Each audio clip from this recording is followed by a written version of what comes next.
Selamat datang kembali di penelusuran mendalam kita. Kali ini kita mau bahas bab 40 dari materi Anda nih. Fokusnya ke satu taktik negosiasi yang, wah kayaknya sering banget ya kita dengar atau mungkin malah pernah kita hadapi sendiri. Itu loh, ungkapan ambil atau tinggalkan. Take it or leave it. Terdengar tegas sih, tapi efektif nggak ya? Nah, kita mau coba bedah. Kenapa bab 40 ini bilang kita mesti hati-hati pakai frasa itu? Terus ada alternatifnya nggak sih? Biar Anda lebih siap gitu kalau ketemu situasi alot kayak gini. Oke, langsung aja ya. Bab 40 ini kan cukup jelas ya bilang kalau ambil atau tinggalkan itu seringnya malah jadi bumerang. Kenapa gitu ya? Kok rasanya langsung bikin suasana jadi, kaku gitu? Iya, betul banget. Itu dampak psikologisnya lumayan gede loh. Jadi begitu dengar kata-kata itu, orang tuh langsung kayak, wah disudutkan nih, jadi defensif. Ujung-ujungnya, ini bukan lagi soal cari solusi yang paling pas buat semua, tapi malah jadi kayak adu kuat, pertarungan ego gitu. Nah, bab 40 nyebutnya, ini bisa memicu deadlock, kebuntuan, yang sebetulnya mungkin nggak perlu terjadi kalau komunikasinya lebih cair. Fokusnya geser, bukan ke masalahnya, tapi ke siapa yang lebih kuat gitu. Oke, jadi kalau kita misalnya udah di posisi di mana kita mau kasih sinyal nih, ini udah deket batas akhir penawaran saya loh, tapi nggak mau kedengeran kayak ngebanting pintu gitu. Ada cara lain yang lebih elegan mungkin menurut bab 40. Ada. Dan ini cukup menarik sih. Bab 40 itu menyaranin satu taktik, namanya Higher Authority Gambit. Atau, ya gampangnya kita bilang aja, dalih pakai otoritas yang lebih tinggi. Intinya itu, kita geser alasan kenapa kita nggak bisa lebih fleksibel lagi, bukan karena kita pribadi nggak mau, tapi karena ada pihak lain yang seolah-olah punya wewenang di atas kita yang jadi batasannya. Misalnya nih, kita bisa bilang, secara pribadi sih saya paham banget usulan Anda, tapi kayaknya agak berat ya buat ngeyakinin tim persetujuan kami nanti soal angka ini. Oh, jadi kayak ngalihin tekanan gitu ya. Bukan kita yang nolak mentah-mentah, tapi ada katakanlah komite atau atasan yang jadi pertimbangannya. Cerdik juga ya. Ini biar hubungan tetap baik juga kan? Nah, persis. Jadi pendekatannya terasa lebih halus, nggak konfrontatif.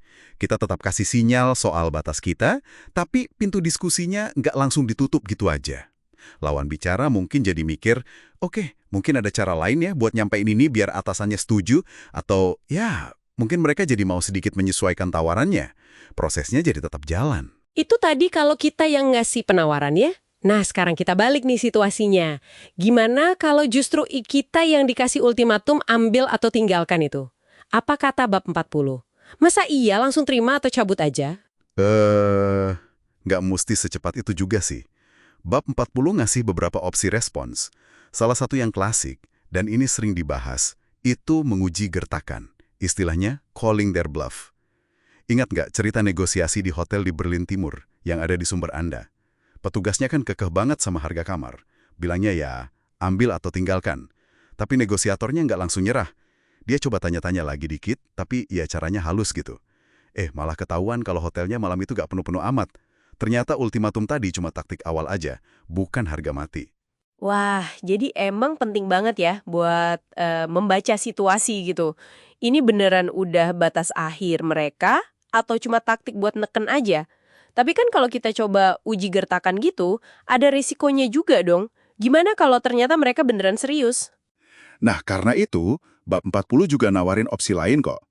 Misalnya, coba cari tahu ada nggak sih pihak lain yang punya wewenang lebih tinggi yang mungkin bisa diajak ngobrol.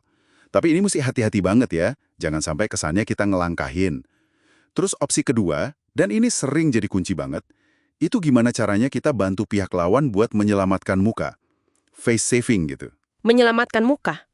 Maksudnya gimana tuh? Bisa dijelasin sedikit? Gini, kalau kita ngerasa nih kayaknya mereka sebenarnya mau sedikit lebih lunak, tapi udah terlanjur ngeluarin ultimatum tadi, kita bisa bantu kasih jalan keluar. Kasih alasan lah buat mereka biar bisa mundur dari ultimatum itu tanpa kelihatan lemah atau nggak konsisten. Misalnya kita tawarin konsesi kecil di area lain yang mungkin nggak terlalu penting buat kita, sebagai imbalan atau justifikasi biar mereka bisa ngubah sikap kerasnya tadi. Intinya sih kita kasih mereka jalan keluar yang elegan gitu. Menarik banget ya. Jadi tujuan akhirnya bukan cuma soal siapa yang menang adu keras kepala, tapi gimana caranya biar negosiasi ini tetap jalan. Apalagi kalau kesepakatannya emang penting buat kita. Membantu lawan bicara kita selamat muka itu bisa jadi penyelamat dealnya ya. Betul sekali. Oke deh. Jadi kalau kita rangkum nih dari bab 40 ini, pertama, kalau bisa hindari deh pakai ambil atau tinggalkan secara langsung. Efeknya bisa negatif. Mending pakai sinyal batas yang lebih halus, kayak taktik otoritas lebih tinggi tadi. Terus yang kedua, kalau kita yang nerima ultimatum ini, jangan langsung panik atau defensif. Coba nilai dulu situasinya. Ini beneran gertakan atau enggak? Ada celah nggak buat ngobrol sama pihak lain? Atau bisa nggak kita bantu mereka mundur dengan cara yang baik-baik? Iya. Dan ini mungkin bisa jadi bahan renungan kita juga ya, yang lebih luas. Coba deh perhatikan. Di luar negosiasi yang formal banget gitu, seberapa sering sih kita ngerasain tekanan yang mirip-mirip? Situasi yang rasanya kayak cuma ada pilihan iya atau nggak ada ruang buat diskusi lagi. Mungkin di keluarga, atau sama teman, pas kita usul ide di kerjaan mungkin. Strategi yang tadi kita obrolin, terutama soal baca situasi sama pentingnya kasih jalan keluar tanpa bikin malu, itu kayaknya relevan juga di sana. Ini jadinya soal memahami dinamika komunikasi, kekuasaan. Nggak melulu soal duit atau kontrak aja sih. Gimana menurut Anda? Wah, iya juga ya. Itu pemikiran yang menarik banget buat dibawa pulang. Semoga obrolan kita dari Bapak Pul ini bisa kasih perspektif baru ya buat Anda semua.